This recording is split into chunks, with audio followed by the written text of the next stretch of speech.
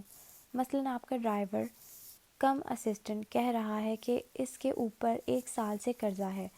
Interesting, مگر آئی phone جو model اس کے ہاتھ میں تھا وہ ابھی ستمبر میں ریلیز ہوا ہے۔ ایک قرضوں کا شکار آدمی 6,000 درہم 3 لاکھ روپے کا فون اٹھا کے نہیں گھومتا، نہ ہی وہ ٹام فورڈ کے جوتے پہنتا ہے۔ سرمئی دیواروں والے آفس میں ایک لمحے کے لیے سناٹا چھا گیا۔ میں اپنے اچھے برے کی پہچان کر سکتی ہوں۔ میرا ڈرائیور چاہے مہنگا فون اٹھائے، چاہے ڈیزائنرز جوتے پہنے، اگر وہ میرا کام ٹھیک کر رہا ہے تو یہ میرا مسئلہ نہیں ہے۔ آپ برا مان گئی، میرا یہ مطلب نہیں تھا۔ زیاد کے چہرے پہ معذرتی تاثر ابھرا۔ میں صرف ایک بات کہہ رہا تھا، کبھی کبھی کسی کی نصیحت سن لینی چاہیے کشمالہ، یہ انسان کو بڑے نقصان سے بچا لیتی ہے۔ زیاد سلطان کی گہرے مشاہدے کی وہ صلاحیت جو اسے اس دن متاثر کر گئی تھی، آج شدید بری لگی تھی۔ میں چلتی ہوں، مجھے کہیں پہنچنا ہے۔ کیا آپ کو مزید یہاں کچھ دیکھنا ہے؟ وہ گھڑی دیکھتی اٹھ کھڑی ہوئی۔ اس کی سبز آنکھیں اب بے تاثر تھیں اور پیشانی پر شکنیں تھیں۔ زیاد بھی کھڑا ہو گیا۔ نہیں، میں بھی چلتا ہوں، لیکن امید کرتا ہوں کہ ہم دوبارہ مل سکیں گے۔ پھر وہ رکا نہیں، اس کافی کے لیے بھی نہیں جو عاصم بھجوانا بھول گیا تھا غالباً۔ سر کے خم سے اسے خدا حافظ کہا اور لمبے لمبے ڈگ بھرتے ہوئے وہاں سے نکل گیا۔ کشمالہ نے اس سے لفٹ کے دروازوں کے پیچھے گم ہوتے دیکھا تو واپس بیٹھ گئی۔ کوہنیاں میز پر بچھا دیں اور چہرہ ایک بازو پر رکھ دیا۔ میز پر گرد کی ہلکی سی تہ لگی تھی۔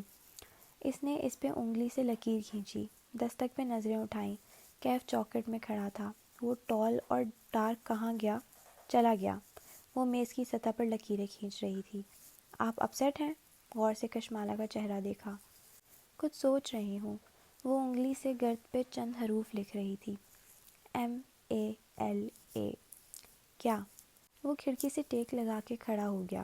جاگرز کی کینچی بنا لی۔ وہ سیدھا کھڑا نہیں ہوتا تھا، ہمیشہ ایسے کھڑا ہوتا تھا، سینے پر بازو لپیٹے، ایک جوتا دوسرے کے آگے رکھے۔ کیف، اس جگہ میں تمہیں کیا خامیاں نظر آتی ہیں؟ بہت سی، گنواؤں؟ کشمالہ نے تھک کے اسے دیکھا۔ وہ عاصم کی کامیابی پہ خوش تھی اور یہاں سب کو خامیاں نظر آتی تھیں۔ کو ورکنگ اسپیس میں ڈیسک کے درمیان فاصلہ زیادہ ہونا چاہیے تھا تاکہ ہر ورکر کو اپنی پرائیویسی ملے، کیونکہ یہ اسپیسز ہمیشہ تب فلاپ ہوتی ہیں جب ورکرز خاموشی سے کام نہیں کر سکتے۔ لوگ یہاں جس سکون کے لیے آتے ہیں ان کو وہ ملنا چاہیے، ورنہ گھر میں ہی نہ کام کر لیں۔ وہ واقعی انگلیوں پہ گنوا رہا تھا۔ دوسرا، تمام ہالز میں آرکیٹیکچر کی تھوڑی سی غلطی ہے۔ بہت سی جگہ ڈیکور میں ضائع کی گئی ہے، بالخصوص کونے۔ وہاں بہت کوزی سے کارنرز بنائے جا سکتے تھے۔ کشمالہ نے ایک نظر کھڑکی کو دیکھا، پھر لائٹنگ کو، پھر گرے دیواروں کو۔ کیف نے ان میں سے کسی کا ذکر نہیں کیا تھا۔ اور اس پوری بلڈنگ میں ایک چیز کی کمی ہے۔ وہ مسکرایا۔ پودوں کی، ہے نا؟ وہ بھی ہلکا سا مسکرا دی۔ ساری بد دلی اور کلفت دور ہونے لگی۔ جیسا کہ آپ کہتی ہیں کشمالہ بی بی، رنگوں کی اپنی زبان ہوتی ہے۔ سبز رنگ تو پوری لغت ہے، کریٹیوٹی کا رنگ ہے۔ یہ ذہن کو فریش کر کے اس میں نت نئے آئیڈیاز ڈالتا ہے۔ عاصم کو صرف ایک مشورہ دیں کہ بلڈنگز میں پودوں اور سبز رنگ کا اضافہ کر دے۔ اور یہ آفس، اس کی سوئی وہیں اٹکی تھی۔ یہ کیسا ہے؟ جنت ہے۔ لاہور میں کارنر آفس، وہ بھی اس قیمت پہ کہاں ملتا ہے؟ میرے پاس پیسے ہوتے تو فوراً اس جگہ کو لے لیتا۔ تمہیں کم روشنی یا باہر کے منظر سے مسئلہ نہ ہوتا؟ وہ ہنس دیا۔ گال کا گڑا واضح ہوا۔ میں نے لیپ ٹاپ پہ سر جھکا کے کام کرنا ہے، سوئی میں دھاگا نہیں ڈالنا، اوپر سے چائے کافی فری ہے۔ ایک انسان دن میں 2-3 کپ ہی پی سکتا ہے، کیا فائدہ؟ یہاں وہ لوگ آتے ہیں جنہیں خود کو روز بستر سے نکال کر کام پہ آنے کے لیے مجبور کرنا پڑتا ہے۔ وہ اپنے لیے کام کرتے ہیں، ان کے سر پہ کوئی ڈنڈا نہیں ہوتا۔ ایسے میں کو ورکنگ اسپیسز میں فری میں کافی اس لیے دی جاتی ہے تاکہ آپ کے پاس کام پہ آنے کا بہانہ ہو، لگژری کو انجوائے کرنے کا دل چاہے، ورنہ کوئی کافی یا چائے کا بھوکا نہیں ہوتا۔ اور آپ اتنی منفی باتیں کیوں کر رہی ہیں؟ 2-4 آرکیٹیکچر کی غلطیاں تو ہر بلڈنگ میں ہوتی ہیں، مگر عاصم اس جگہ کو اچھا مینیج کر رہا ہے۔ کچھ نہیں، گھر چلو، ماں اکیلی ہوں گی۔ وہ ہاتھ جھاڑتے ہوئے اٹھ کھڑی ہوئی۔ وہ عاصم سے نہیں ملنا چاہتی تھی، عجیب شرمندگی سی محسوس ہو رہی تھی۔ جاتے جاتے رک کے کیف کو دیکھا، پھر نظریں اس کے ہاتھوں میں پکڑے فون تک گئیں۔ اس کے جوتے یقیناً ریپلیکا نقل تھے، لیکن فون اصلی تھا۔ اس نے پہلے نوٹ کیوں نہیں کیا؟ تم تو کہہ رہے تھے تم پہ 1 سال سے قرضے ہیں، پھر آئی فون کا یہ نیا ماڈل کیسے خریدا؟ کیف نہ گھبرایا، نہ پریشان ہوا، ہلکے سے چانے اچکا دیے۔ میں نے کب کہا میں نے خریدا ہے؟ گفٹ ملا ہے۔ اتنے مہنگے گفٹ کون دے سکتا ہے؟ ایک لڑکی نے دیا تھا۔ امیر لڑکیاں مہنگے تحفے دیتی ہیں، سب آپ کی طرح نہیں ہوتی جو صرف تنخواہ دیں، وہ بھی لیٹ۔ کشمالہ نے گھور کے اسے دیکھا اور آگے بڑھ گئی۔ اس کی ہیل کی آواز سارے کوریڈور میں گونجتی گئی۔ کیف نے سینے میں مکید سانس خارج کی، کوف سے اس فون کو دیکھا اور نفی میں سر ہلایا۔ وہ کتنا کچھ چھپائے گا اس سے۔